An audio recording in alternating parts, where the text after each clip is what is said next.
So vitamin D is the most important vitamin in the first chapter. So vitamin D को हम क्या कहते हैं, सनशाइन विटामिन, क्योंकि ये सनलाइट से इसकी जो प्रोडक्शन है वो शुरू होती है.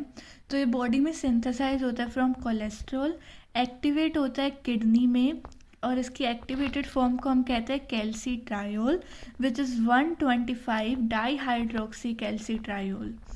सो इसमें जो इसका फर्स्ट हाइड्रोक्सिलेशन है, मतलब 1 पोजीशन पे hydroxylation is by kidney and 25th पे hydroxylation is by liver, and इसके 3rd पोजीशन पे जो सिंथेसिस होती है that is by cholesterol. Vitamin D की 2 फॉर्म्स होती है, D2 and D3. D2 is called Ergo calciferol, जो कि हमें प्लांट्स, फंजाई और यीस्ट से मिलता है, एंड D3 इज द कोले कैल्सिफेरोल, जो कि हमें कोलेस्ट्रॉल से मिलता है. D2 और D3 दोनों लीवर में जाके 25 हाइड्रोक्सी D3 बनाते हैं. Now, but vitamin D3 is considered like hormone because it is synthesized in body, it is released in circulation, it reaches its target sites far away from its origin, which is intestine, kidney and bones. It binds to nuclear receptor just like steroid hormones. It is subjected to feedback regulation, and it is not a proper hormone because it is not produced by any gland. Now let's see formation. So cholesterol in liver and intestinal mucosa forms 7-dehydroxy cholesterol.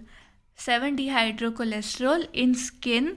When the skin is touched by the UVB rays, this 7-dehydroxy cholesterol is converted to cholecalciferol, which is D3 form. In liver, hydroxylase act, which is a cytochrome P450 enzyme, and it forms 25 hydroxy D3. In kidney, another hydroxylase act, which is a rate limiting enzyme stimulated by parathyroid hormone, and it forms 125 dihydroxy D3, combined with this hormone is known as calcitriol. Now let's talk about calcium homeostasis. So there are 3 hormones: vitamin D, parathyroid hormone and calcitonin. In blood, vitamin D increases the absorption of vitamin D increases the level of calcium and phosphorus. Parathyroid hormone increases the level of calcium but decreases the level of phosphorus, and calcitonin decreases the level of calcium. Now, what are the mode of action of this hormone, vitamin D hormone? It acts on 3 organs: intestine, kidney and bone. In intestine, it increases the absorption of calcium and phosphorus. In kidney, also it increases the absorption of calcium and phosphorus. In bone, it increases the mineralization during growth. If calcium is decreased in blood, it will stimulate the osteoclast, and it will also stimulate parathyroid hormone. Parathyroid hormone will stimulate the 1-alpha hydroxylase and lead to formation of vitamin D.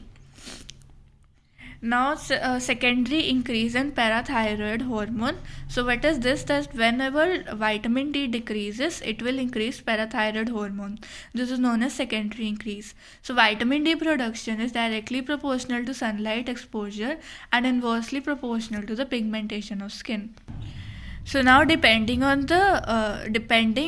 whether the deficiency is occurring in children and adult, deficiency of vitamin D is given 2 names: rickets in children and osteomalacia porosus in adults. So what are the signs and symptoms of rickets?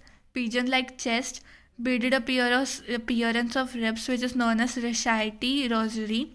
Weight-bearing bones show bonding, so we see bow legs and no necks. Non-closure of fontanelles cause hot cross bun appearance. In osteomalacia porosus, there is bone pain, muscle weakness, soft bones are affected. One of the soft bone is pelvic bone, which causes waggling gait.